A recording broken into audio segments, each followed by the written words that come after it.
This is Friendship Beach. This is where we practice. I think we get a mental edge on people. Don't just stand up. Let's go. It humbles you. Their locker room's a shed. Their weight room an old classroom. The field at Friendship Collegiate Academy, a charter school in Northeast, is littered with rocks, glass, sometimes syringes, sometimes worse. Unfortunately, we've seen death. You know, we've seen robberies, you know. I mean, they see everything here. And it reminds you every day, you still have work to do. Even without a home field the last 9 years, head coach Azhar Abdul-Rahim has built a football program where college coaches come to recruit, where more than half the team's seniors have NCAA scholarships. Adversity is good, you know, because it's going to be bigger things than just a field. Quarterback Brian White has a full ride to play for Bucknell University, but it's Saturday's game that means everything to him right now. Storybook, you know, your senior year, you graduate, you get the chance to play for the first DC title game. You get a chance to answer a lot of questions without having to say anything. Like, can this charter school team really compete against defending public school champs Dunbar? We're just trying to get them guys to get some energy about this game and recognize that you guys could go down in history. At the ceremonial coin toss, Friendship won. And when the teams tested out the perfect turf at Howard University's stadium, the Knights celebrated a home field advantage they've never had before.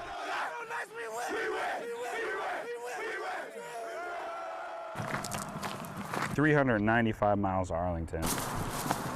I'll walk 10 more miles today. Justin Kuehl is on a very special journey. This is the very, very least I can do. With every step, this 23-year-old former Marine, He's very proud with a huge flag behind him, who served combat tours in Iraq and Afghanistan, is paying tribute I owe them. to friends who were killed or wounded in battle. Could have been me just as easily that was injured, and I know I'd want someone doing that for me. Since March 6th, he's walked from his home in Columbus, Ohio, 25 miles a day. I guess there's no WNOD majority of the way. He's doing it along highways and things.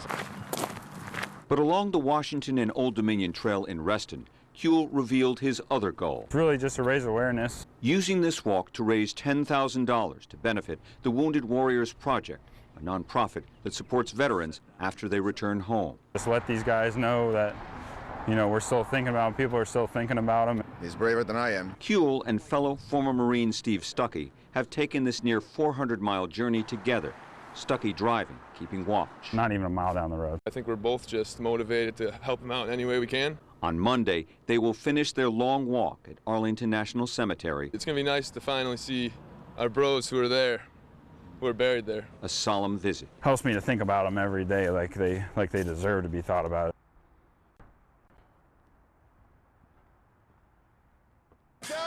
Your shoulders should be 6 inches off the floor. In order for the Great Mills High School football team to succeed, Up, up, up. Coach Tyrone Bell knows Come on, make sure we finish it up. he must instill a sense of belonging. If you're an offensive lineman, you're down there. If someone in your family's not doing well, you got to pick that person up to bring your family along. You guys are hustling, you're buying in. I like that. Don't bend your knees, look up. Sophomore linebacker Aaron Ware 10. may not be the biggest within this brotherhood of athletes. His strength, though, comes from understanding the power All right, one. We're gonna put in a little bit of overtime. 2. of family. We played baseball together. We never got to play football together because he couldn't get hurt because of the tumor. When Aaron was only 6, his identical twin Eric was diagnosed with a brain tumor. He was my best friend. He was always there for me. I was there for him. Always somebody you can count on. Only 2 days after the brothers embraced, in this picture, Eric lost his 3-year battle with cancer. You don't know how happy you are until you're not. Aaron spiraled into despair. Then a doctor urged him to pursue a passion. I've always liked cooking. Anything to slip free from his sorrow. It gave me something to take my mind off of everything. He picked cookies. I like the caramel chocolate chip. Actually, I can still make those. Should I? 6. Baking was therapy at first. Now, years later at 15, it's Aaron's job. And as we're driving along, he says, I got it. Dough Jangles. I said, what did you say? He says, D-O-U-G-H Jangles. And it went from there. His mother even quit her job and cashed in her 401k to pay for a commercial kitchen. We have labels for all our cookies. You were almost ready. Now they run a full-fledged bakery out of their basement. I'm not commuting, and I'm doing something that I love. And that's what he wanted. As a tribute to Eric, We had a couple the company donates cookies and a portion of profits to various cancer causes. To give back to the people that helped me and my brother. From the deepest loss of Aaron Ware's young life came the inspiration that he needed to live on.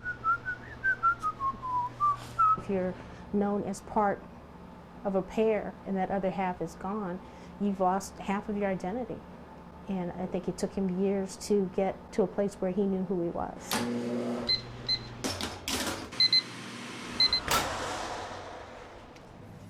Memorial Day weekend in Washington, D.C. It makes me feel patriotic. A time of honor, a time of remembrance. To remember all of our veterans who've fought to protect and defend the Constitution of the United States and our freedom. American flags are the backdrop, greeting some 900,000 visitors this weekend. I'm thankful for all the people who gave their lives for our country. The memorials, with names of battles fought and those who gave their lives, carved in stone, are perhaps the most poignant attraction. We've all got friends on that wall over there. Just to be able to come here and honor them, you can't describe it. And then there are those like Kenya Merritt, Kind of emotional. Never got to meet him. who found the name of her great-grandfather, Joseph Middlebrook Sr., in the Veterans Registry at the World War II Memorial. Especially being that we're here on Memorial Weekend, it's pretty awesome. And every year they return. The men and women of Rolling Thunder, 400 to 500,000 strong. It's going to be an honor to pay tribute to our fallen brothers and sisters. Most from the Vietnam era, preparing for that great rolling ride across Memorial Bridge Sunday. This whole thing's amazing. If a guy comes out here and doesn't shed a tear about what he sees, something wrong with him. 5 stealth Camaros lit up red, white, and blue. 9/11 story told on the Angel series. These are our histories. This is what we've been through. There's souls in that car. These cars escorted your life into that moment. It touches the spirit.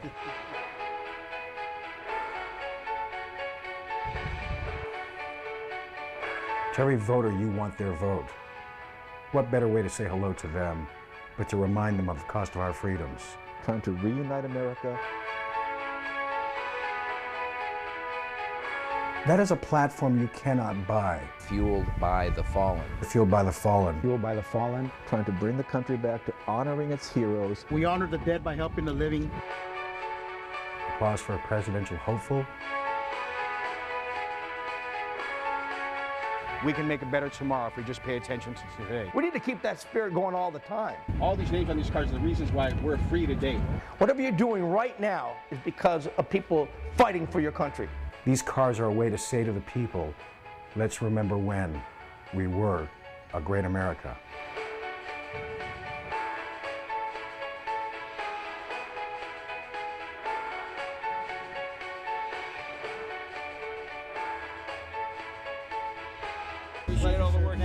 He stepped up to the plate to honor people that have given. We have the freedom to do whatever we want.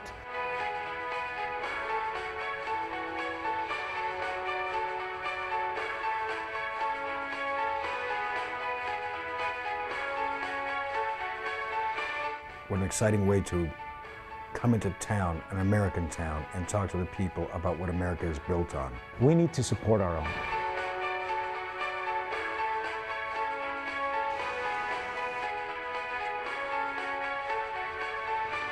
Remember, fueled by the fallen. Keep us rolling. Fueledbythefallen.org. They are our heroes.